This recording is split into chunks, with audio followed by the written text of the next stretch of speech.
On my kicker tonight, it was refreshing and almost surprising to see Deputy President William Ruto calling ODM leader Raila Odinga by name.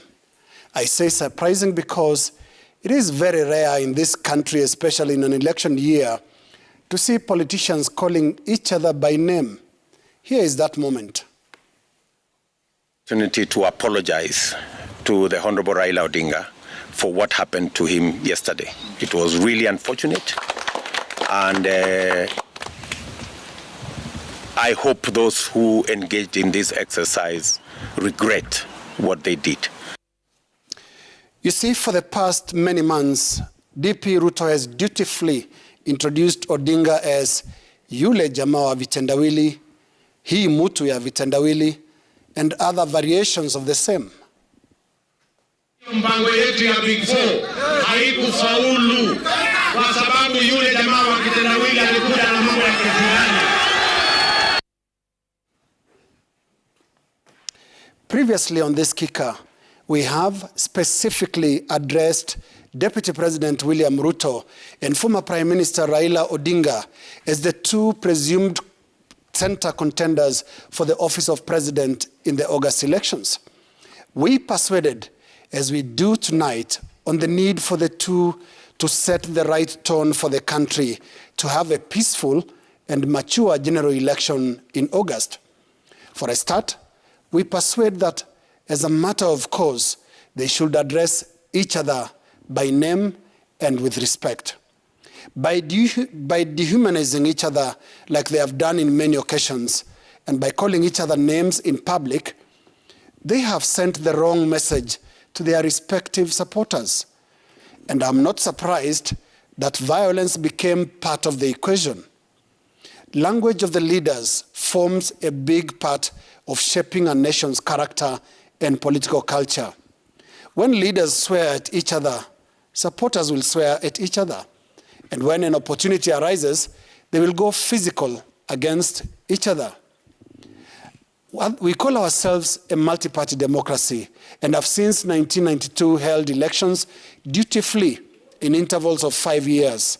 Holding elections on time and as scheduled is not enough to make us a functioning democracy. We have to pay attention to the quality of our democracy.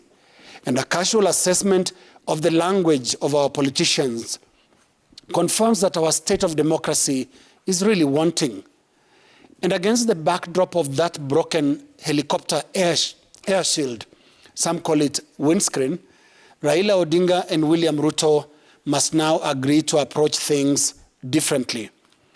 A broken helicopter windscreen symbolically means when bad manners takes over a nation's life, no one is beyond reach.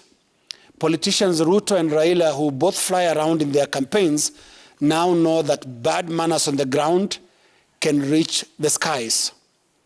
Now, other than DP Ruto referring to Raila Odinga by name, there is something else that is quite rare that also happened on the day. I find it refreshing that politicians could muster the courage to say the word sorry. Mimi siwezi panga vita yoyote. Siwezi fikiria hata kwa nukta moja. I hope those who engaged in this exercise regret what they did. I don't remember the last time I had a politician utter that very difficult word, sorry.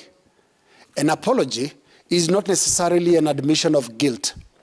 It is an acceptance that something is not right, and we should find that commendable, even if it's a foreign concept in our political culture right now. The Cabinet's attack was a statement on a worrying erosion of cultural values.